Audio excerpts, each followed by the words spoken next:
going to time myself on this one to stop myself from waffling on. Right, so I'm in Cambodia, I'm in Angkor Wat, and I'm here to do a 10k. So yesterday I went to Angkor Wat temples. Now the run up to this is, I did 4 days of really hard training. Then the night before I was due to fly to Siem Reap, I didn't sleep because we had to get up at 3 o'clock in the morning to go and get the flight, so I just thought, oh, I won't sleep. So really hard training, didn't sleep. Then the Tuesday night I went to bed in the Cambodia, lovely, you know, nice room and everything, lovely bed and that, but full of mosquitoes, and I didn't realise before I went to sleep. Had a lizard in my room going squeak, squeak, squeak. Dogs outside making dog noises, and then mosquitoes biting the fuck out of me. So I was having a lovely sleep, really lucid dreams, lovely sleep, and then every time I got bit, if I get bitten, I seem to get this weird like adrenaline response, so my dreams all speed up and get quite feisty, and then I'll wake up and there were these, the Cambodian mosquitoes. I'm adapted to Malaysian mosquitoes, these Cambodian mosquitoes are doing something else, so I get these weird welts. So I wasn't having a very good reaction, so I had a bad night's sleep. So then, the next morning I've got to get up at 8:30 to do a 10-hour tour of the temples. If you come and do the tour of the temples here, they're so big, it's so vast, you end up out for 10 hours. There's a purpose behind this. So I'm then on this tour. I'm told I can't wear, I go out in shorts and a vest, and they're like, no, they're active temples, you've got to cover up. So the only other options I got is jeans and a t-shirt. So I'm now walking around in the jungle in jeans and a t-shirt. They said they'll supply the water. What they meant is every 4 hours they give us a bottle that big. Not being funny like, but I'm 95 fucking kilos and I need more water than that in jungle conditions when I'm wearing a pair of fucking jeans. So I'm walking around and I'm dehydrated and I've not slept, probably a little bit overtrained, and I'm spacing out, I'm starting to trance out a bit. And as you get more tired and as I got more sort of exhausted, I actually hit quite a nice place inside my head, because your brain starts to go internal. It's like, well, everything external is painful, let's go internal. So I started thinking about this channel, work, therapy, and I'm like, okay, let's think of like what's a good big problem that's come up a lot recently. So people are asking me, a lot of the questions actually relate back to the same thing. Why can't we let go of the past? Somebody, prospective client, asked me that the other day. Why can't we let go of the past? I said, I don't know.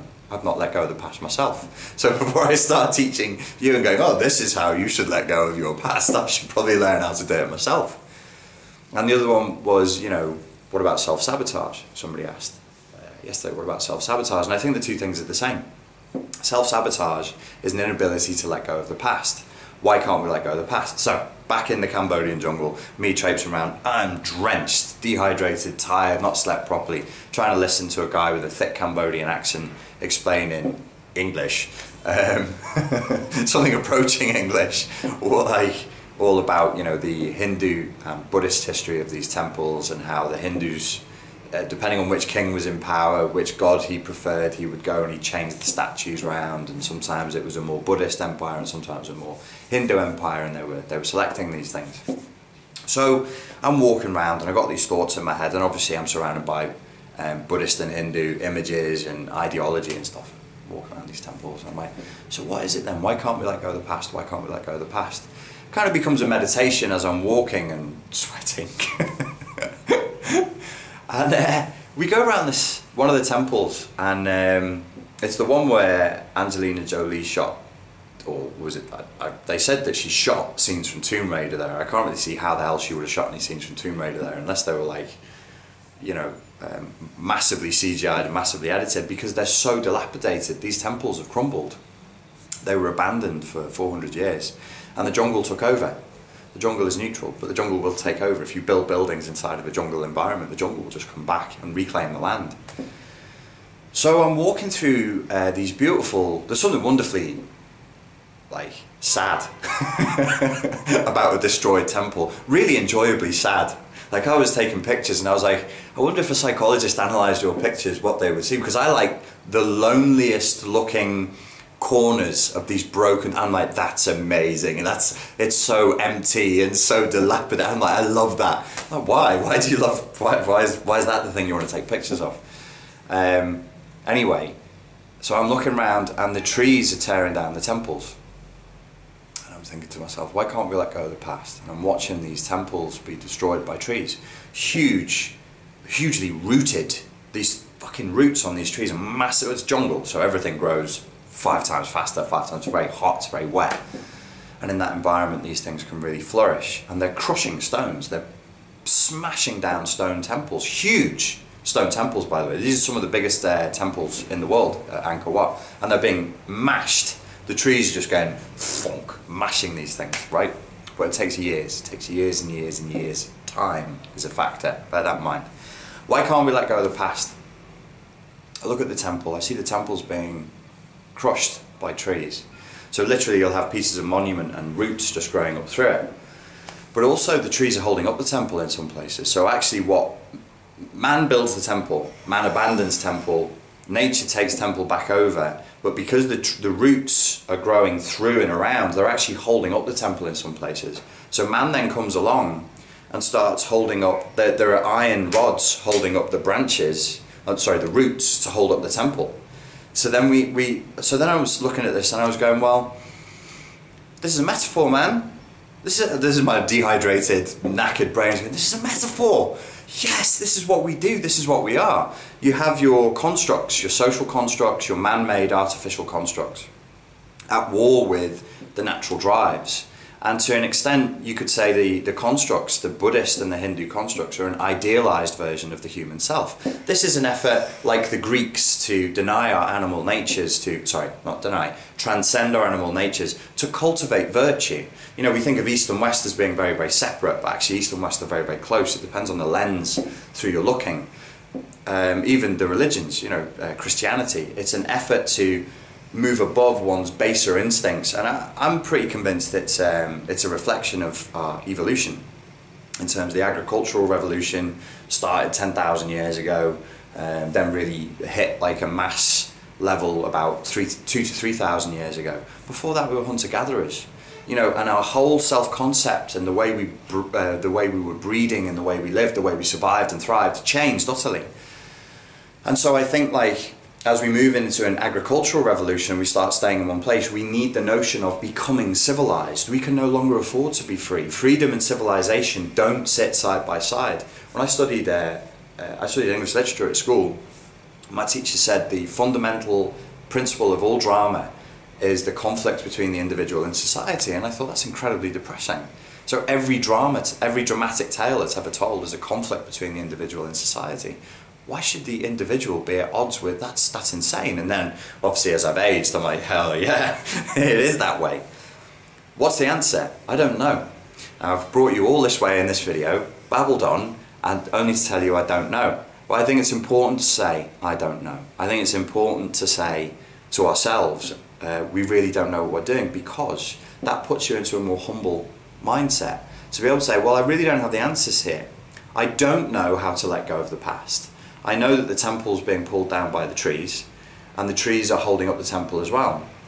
The strongest instinct inside of us would be to reject that which is painful, that which is in the past, that which reflects a side of ourselves that we really don't like. I think about things that I've done and said in the past that make me cringe, and I want to reject it, I want to hate it, I want to scapegoat it, stone it and cast it out. But it's still me. It's still part of who I am. It's still, and these things that we experience, they're still part of us.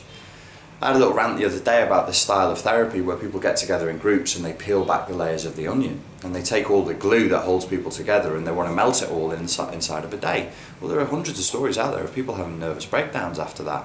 Your so-called bad habits, the negative things that you do, the pain that you carry, actually has become a part of you.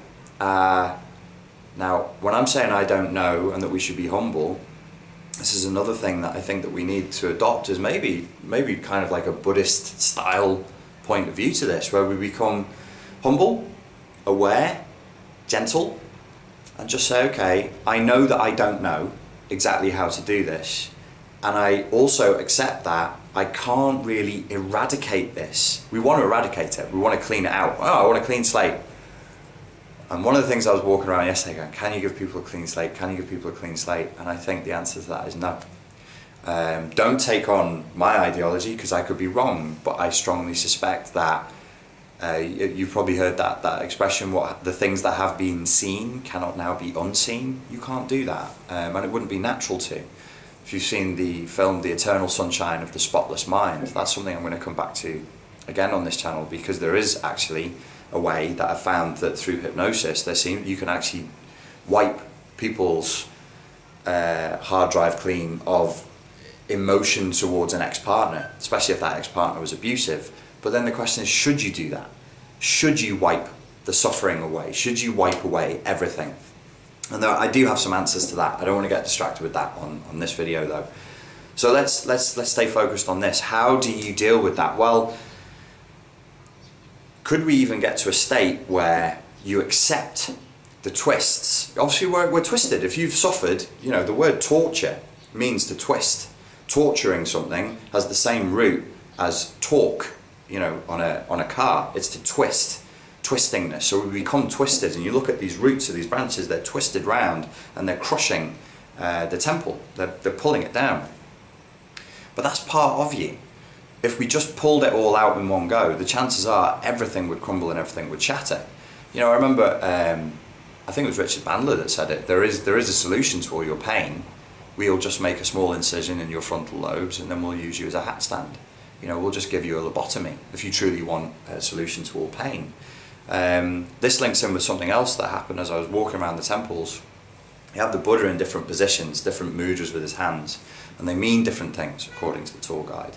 You'll often see the Buddha in recline, like that. He lies on his side and smiles. And one of the temples has that. And we were walking around that, and somebody said, what does that mean when the Buddha's on his side reclining? And he gave us examples of different things, but particularly the reclining Buddha at rest, is a sign that everything is well in the world and that everything is at peace. And we were actually hiding from the rain. There was a sudden downpour in this little place of worship. You know, it's not really, you wouldn't call it a temple as such, but it's an active place of worship. It's got a Buddha inside of it, a place where you can pray. And so we're hiding out in there, and this is me dehydrated, really tired, and I'm going, if everything was at rest, what does that sound like? Everything's dead. You know, the only time when the Buddha would truly be at recline is at that point where everything is gone, because all the noise, all the sound and fury is life. Everything that is alive is suffering. That's the first noble truth of Buddhism. So if you're suffering, as much as you hate it and you want to cast it out, it shows that you're alive. It shows that you feel. The chair that you're sat on now is not suffering. The furniture that is around you is not suffering because it has no self-awareness. Self-awareness is rooted in suffering. The entity becomes aware through pain. I can feel my arm when it strikes against something. If my arm is in saline solution floating at 37 degrees temperature, or if my whole body is immersed in a flotation tank, a sensory deprivation tank, I cease to feel my body, and then I cease to be. And that's when you have these like visions and hallucinations, because you come outside of your body because there's no more pain. So I don't know if I would go so far, it sounds a bit pompous as well, it's not really the style that I've adopted for this channel, would be to say learn to love your pain. That's a bit much. But can we learn to accept it? Can we learn to look at it? Again, I don't know. Maybe this would be a solution. I do know that we should be aware, we should stay patient and calm, and you should approach this very, very gently. You know, I'm looking at all these twisted roots, smashing the temples, and I'm thinking about doing therapy work with people, and I'm like, you know, at that point where the person gets to revealing what their pain is, you need to go into like bomb disposal mode. You know that scene in the film where they're all sweaty going, do I cut the green or the red wire? You should have that level of attentiveness, that level of alertness, because when the client has opened up to that point, they're at their most vulnerable. Everything you say and everything you do at that point is going to have huge impact, because they're very, very open. Even if you don't say anything, it's going to have an impact. If you smile in a way that is ambiguous, if you give a look, if you look like even slightly impatient, or you're not giving full attentiveness, you'll really hurt that person. You won't re-traumatize them in the same way, but you'll make that a traumatic experience and you'll increase the pain. So there needs to be care. I think there is an expression, it was an old Zen saying, where somebody asked an old Zen monk, you know, what is the essence of meditation? And I think he said 3 times, pay attention, pay attention, pay attention to everything. Pay attention. Just give more of the quality of your attention to the client, or if it's yourself, pay attention. Instead of pushing, like, the thoughts of pain come up, like, fuck off, get that, you want to fight them, fucking leave me alone, I'm trying to live my life. Maybe the attitude is to go, okay, what is it? What do you want? Oh, I want to talk, I want to think about, feel about, talk about, this happened, and then all the images and the bad feelings, or instead of running, maybe we should sit and just look and go, okay. In the way that, you know, so you can actually give yourself therapy in the way that you would apply therapy to a client. So the self is saying, I'm in pain, I'm fucking furious about this. Why did I let this person do this to me? Why did I let this person say this to me? And just, rather than fight it, say yes. Yes. I'm in pain. Yes, you are. I'm really fucking angry. Yes, you are. Don't whitewash it. Don't sterilize it. Don't get involved in that reality tunnel of everything is fine and lovely and we're all cutesy wootsy. Just, I'm fucking furious. And maybe even say it. I'm fucking furious. Now. I'm fucking so angry. Now. In that moment, for that period. And then you're not identifying it with it so much. Maybe instead of saying, I'm so fucking furious, we could say, I feel so fucking furious. But you express it, you're not repressing it. Because what are these trees coming up through the temples? You know, you could go a bit Freudian on it and say, these are drives. This is a drive to life. The tree is just being a tree. It's not trying to crush a temple. The tree doesn't know the fucking temple's there. It's like, oh, sunlight, I'll have a bit of that. Bang, and up it goes. Oh look, there's something here I can hook onto to put my roots down to get water as I reach for the light. You know, that's all the tree is doing. The temple just happens to be in the way. These natural drives that can feel like they're killing us are not trying to kill us. I sincerely believe that, always have, that the unconscious is moving you toward, and your brain is trying to move you towards safety. It's trying to move you back towards comfort and away from pain. But the way in which it can do that is killing you. People smoke themselves to death. But there's a positive intent there. The positive intent is, I feel good. And everybody, you know, I was a smoker, I was a 20-a-day smoker, because it relaxed me. And I looked it up and I was like, it's not relaxing you, it's like amphetamine, it's speeding you up. That's why when you smoke sometimes, you need to go to the toilet, because it actually is almost like taking a shot of espresso. It suddenly moves your metabolism, so you immediately need to go. How would anything that's relaxing you within 15 minutes of taking it would make you need to go to the toilet? It wouldn't. But you are relaxed, aren't you? Because you believe you're being relaxed. Well, what's relaxing you? You sit still. Your hands go into certain positions, which is also very relaxing. Remember the mudras?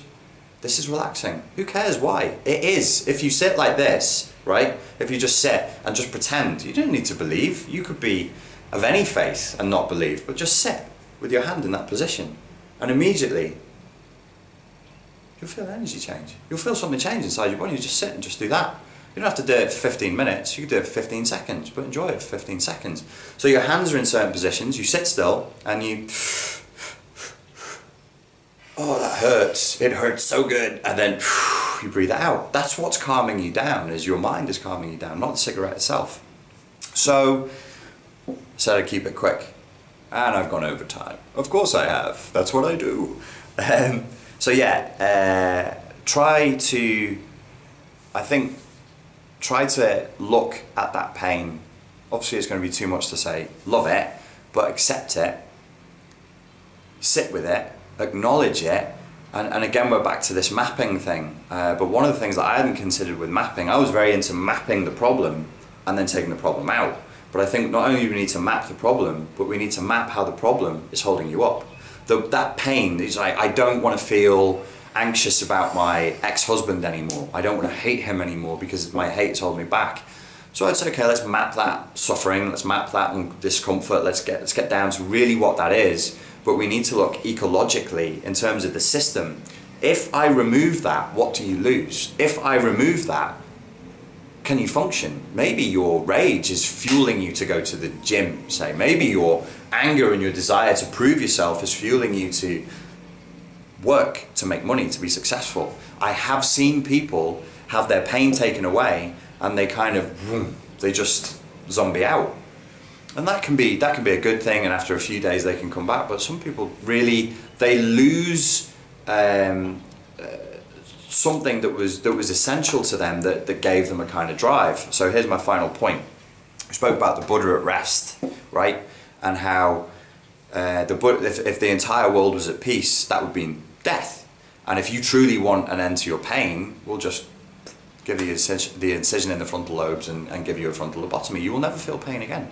You'll still function, you can still eat and walk around, well, shuffle around, but you'll never feel love, you'll never feel loss, you'll never feel excitement, you'll never feel anything ever again. So I was thinking about that, and then I was thinking about depression. I'd actually read something that morning that somebody had posted up on Facebook, a Facebook quote. My mate Amanda, who's going to be talking on this channel in the near future, I posted a quote by a guy who said that if you look at the word depressed in terms of phonetics, it's deep rest, deep rest.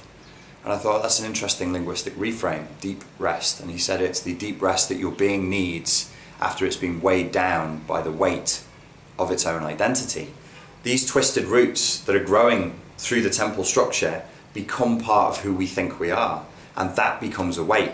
That's why you can't let go of your past, because it's a survival thing. If you let go of all of your past, well, then you wouldn't be able to speak English. You'd have to relearn how to eat. You'd have to relearn how to walk. Think about it. You want your entire past removing? You'd be like a child again.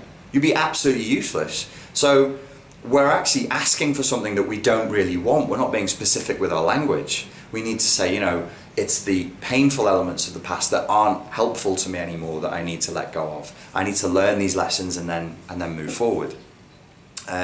So that final point about depression and rest, there's a lot of people out there who feel depressed. There's a lot of people out there who I know right now are feeling sadness. And so I think the work then would be to say, okay, well, is this an invitation to rest? Is this an invitation to stop?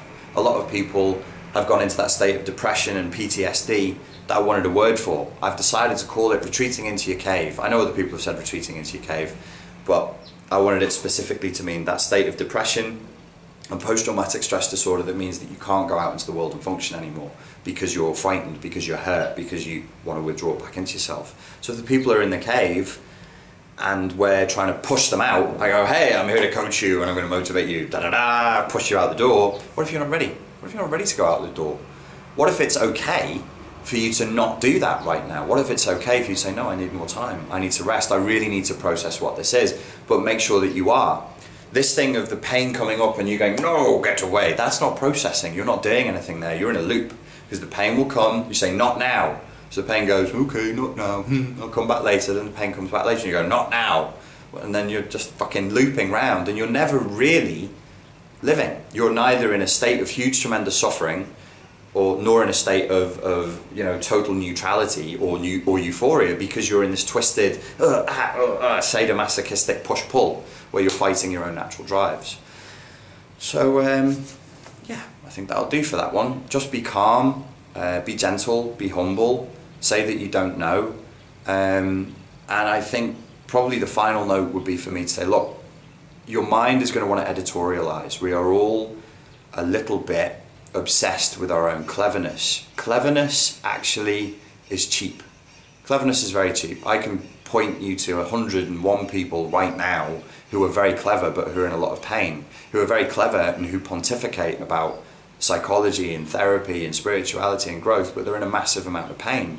And my attitude is I would rather speak to somebody who's less clever but who's living it, less clever but had actually developed something real. Cleverness can be a very clever way of avoiding actually doing any real work or being in contact with pain. It's a clever way of avoiding pain, is your own cleverness.